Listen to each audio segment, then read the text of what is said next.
Ka pasur debate në Kuvendin e Shqipërisë, ka qenë Spiro Pali e cila i është drejtuar zotit Berisha duke i thënë që ti e dije shkarkimin tim përpara se ta merrja vesh shumë, duke aluduar kështu që ndoshta ka pasur një marrëveshje me zotit Rama dhe zotit Berisha. E ndërkohë Berisha i ka kthyer përgjigje duke i thënë që fajin e ka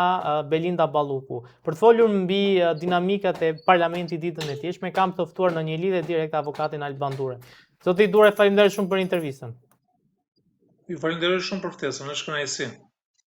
Zoti Dure, çfarë lexuat në ato mesazhe që përcolli Spiro Pali në kuvent? Këto janë mesazhe shumë të forta, pra nuk ka ndodhur në historinë e qeverisjes, pra kemi gati 13 vite që zoti Rama është në krye të qeverisë dhe asnjëherë nuk kemi gjetur një antar të Partisë Socialiste që të dalin me deklarata kaq të forta. Pra, me përjashtim të rastit të zotit Tahiri në momentin që ju shkoi kërkesa për në kuvend lidhur me kontrollin e banesës, pra aty kemi pasur komunikimin e parë të tij që ai u shpreh me një fjalë të koduar që s'keni parë gjë akoma, dhe askush nga ish antarët e qeverisë apo deputet nuk kemi patur një reagim të tillë kaq të fortë, me përjashtim edhe të zotit Bembrushi, i cili ishte në fazën që po krijonte një parti politike, dhe zonja Spiro Pali menjëherë sapo është larguar nga detyra, por edhe më parë ajo ka bërë deklarata të forta, të cilat bien në kundërshtim me gjithë sjelljen e qeverisjes, të antarëve të kabinetit, të grupit ngushtë të zotit Rama, por edhe deputet. Pra, kjo është njërisi, pra nga njëra anë është mirë edhe për qytetarët, se kemi një zë më në fund ndryshe, një zë i cili mund të jetë një zë shprese brenda mazhorancës, ku të gjithë deri tani kanë qenë pro çdo vendimarrje të zotit Rama dhe çdo sjellje e tij politike apo vendimarrje e tij është duar trokitur. Lidhur me deklaratën e zotit Berisha, besoj që zoti Berisha si një njohës i mirë i politikës, sepse ai ka 35 vite në politikë, pra në politikën pas 90-s, dhe në politikën e atërshme ku ka qenë i angazhuar edhe në partinë e atërshme, është le të themi një qenie politike, gjithë jetën e tij e ka kaluar në zyrat apo në institucionet e partive, në zyrat e shtetit, dhe domethënë ka një përvojë e cila është një përvojë jetësore, një nuhatje të cilën ai e ka fituar me kalimin e kohës, dhe duke parë edhe sjelljen në kuvend, pra mënyra se si artikulonin, mënyra se si zonja Spiro Pali u shpreh, pra ka dhënë disa deklarata, qoftë me arrestimin apo me rrëmbimin e presidentit të Venezuelës, ku ishte para që përshëndeti, por edhe me ndërkombëtarët,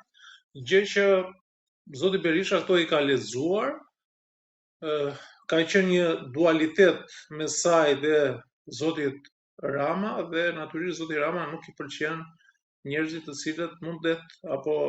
bashkëpunëtorët e tij të cilët mundet që t'i marrin imazh. Kështu veproi me zotin Veliaj, i cili kishte një marrëdhënie shumë të mirë me ndërkombëtarët, kështu ka vepruar edhe me të tjerë brenda partisë, pra si zoti Bembrushi, zoti Tahiri në momentin që ai ka qenë ministër, ka qenë një ministër aktiv dhe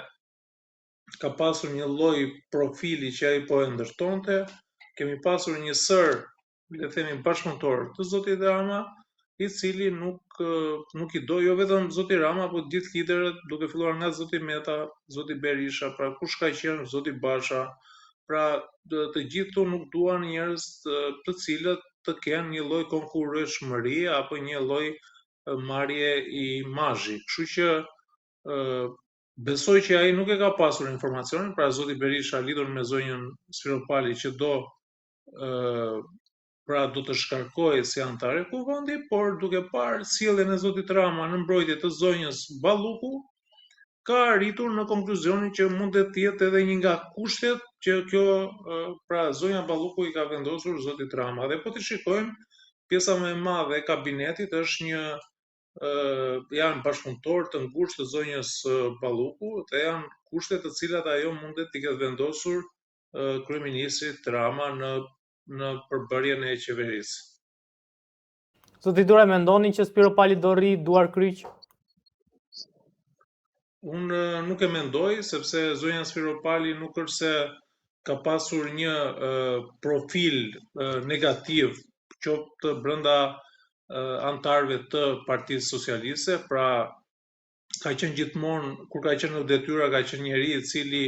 ka mbajtur marrëdhëniet me antarësinë,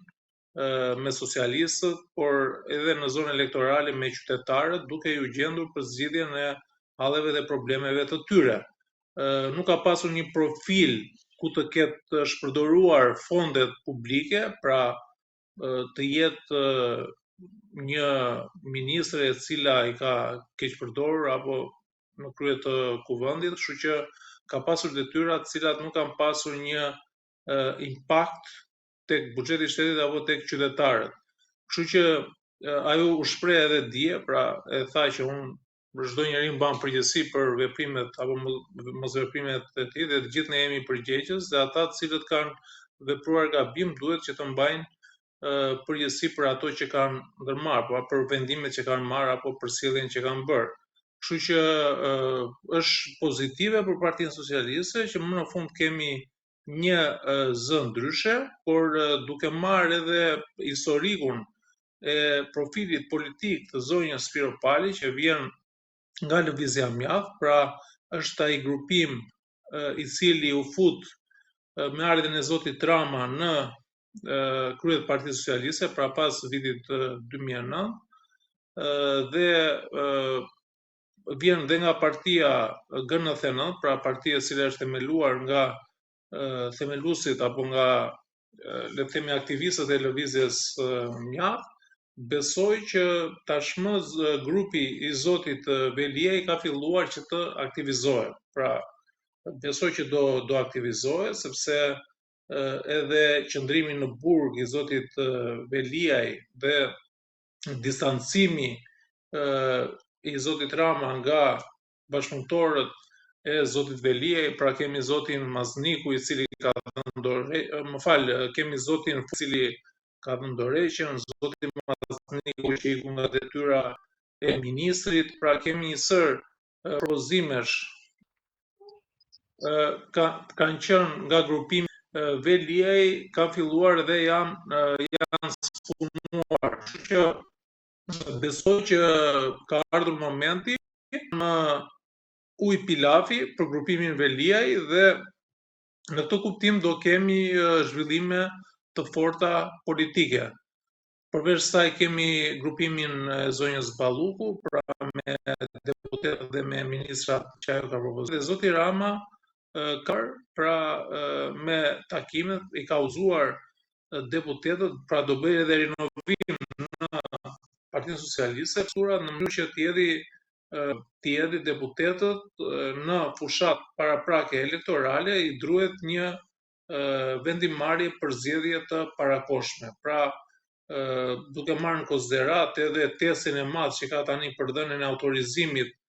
për masën e arrestit të zonjës Balluku, pra është një test shumë i madh për ndërkombëtarët. Këtë zoti Rama e di dhe po përgatitet që të kryej, le të themi, takime me elektoratin, takime me qytetarët, në mënyrë që të jetë i përgatitur për zgjedhjet e parakohshme. Avokat, kush besoni se do dalë fitues nga kjo përplasje? Nga kjo përplasje është çike vështirë për të parashikuar, sepse duhet kemi parasysh edhe sjelljen që zoti Rama do të ketë ndaj prokurorisë së posaçme, ndaj gjyqësorit, ndaj reformave për cilat ai është zotuar, pra a do të ketë mbështetje ndërkombëtare apo jo, dhe kjo është në pikpyetje të madhe, mbështetje sidomos nga Bashkimi Evropian apo nga strukturat e saj, kështu që në momentin që zoti Rama do të mbasi mbështetjen ndërkombëtare dhe prokuroria e posaçme do të avancojë lidhur me çështjet, dosjet e nxehta, të cilat janë për këto vite qeverise, pra për 13 vite qeverise, me vendimarrje të cilat kanë qelluar të gabuara lidhur me punët publike, pra kemi rrugë të cilat shëmben çdo ditë, koncesione të cilat janë dhënë pa një plan të mirë zhvillimor në dobi të qytetarëve apo të buxhetit të shtetit, dhe këto të gjitha bashkë mund të jenë në disfavor të zotit Rama, që do të thotë prokuroria mund të arrijë deri në hetimin e tij, pra marrjen në pyetje dhe në hetimin si personi i cili ka dieni për to vepra të rënda penale.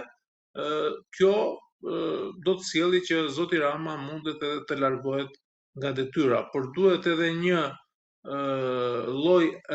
mbështetje qytetare për një alternativë të re apo për një grupim të ri që mundet të vijë në Partinë Socialiste për të rinovuar apo për të qarkulluar elitat në këtë parti, ndonse në momentin që ka ardhur zoti Rama i ka zhdukur strukturat, mendime ndryshe, debate për të cilat ai u zotua në kohën që u zgjodh si kryetar i Partisë Socialiste, pra kemi këtu në konsiderat, pra marrim në konsiderat momentin që ai u zgjodh si kryetar i partisë, ku 2 vite më parë bëri, pra kam të parasysh në vitin 2003 ku kandidoi përballë zotit Nano dhe zotit Mitani, ku thoshte që ne do lejojmë fraksionet, do lejojmë mendime ndryshe, do merret mendimi i antarësisë, propozimin e deputetëve, e kryetarëve të bashkive, pra komplet çdo propozim, qoftë statutor, por qoftë edhe mënyra se si zoti Rama artikulonte ishte një qasje shumë pozitive në atë periudhë, por rezultoi që ishte thjesht një mashtrim, pra ai ka qenë një aktor shumë i mirë lidhur me bërjen për vete të antarësisë së Partisë Socialiste për t'i dhënë votbesimin dhe për ta sjellë në krye të partisë, dhe kjo parti ka kaluar në regres. Pra kemi një parti të njëjtë, pra kemi shëmbëlltyr të Partisë Demokratike, ku lideri i partisë është ai i cili nuk lejon mendimin ndryshe, nuk lejon ato norma demokratike minimale që është përfaqësimi përmes votës, apo edhe qoftë edhe përcaktimet të cilat vetë i kanë sankcionuar në statutet e tyre. Pra, qoftë për sa i përket zgjedhjes së drejtuesve të forumeve të partisë, por kandidatët për deputet, kandidatët për kryetar bashkish, kandidatët për këshilla bashkiake, pra kemi një lloj centralizimi të të gjithë pushteteve tek kryetari i partisë, duke i shtuar kësaj edhe kodi zgjedhor, që kodi të imponon, pra jep shumë fuqi kryetarit të partisë në përcaktimin e deputetëve, dhe ne sot kemi deputetë cilët janë në nivelin e deputetëve që ka pasur ndonjëherë historia e vendit tonë. Pra, ato debatet e shëndetshme të cilat ne kemi dëgjuar, përplasje alternativash, propozime, pra është katandisur parlamenti në një parlament monolog, pra me njerëz pa identitet apo pa ndonjë background në punën e tyre, pra është për të ardhur keq që jemi katandisur në këtë situatë. Avokat, faleminderit shumë për intervistën. Ju falenderoj shumë, më është kënaqësi.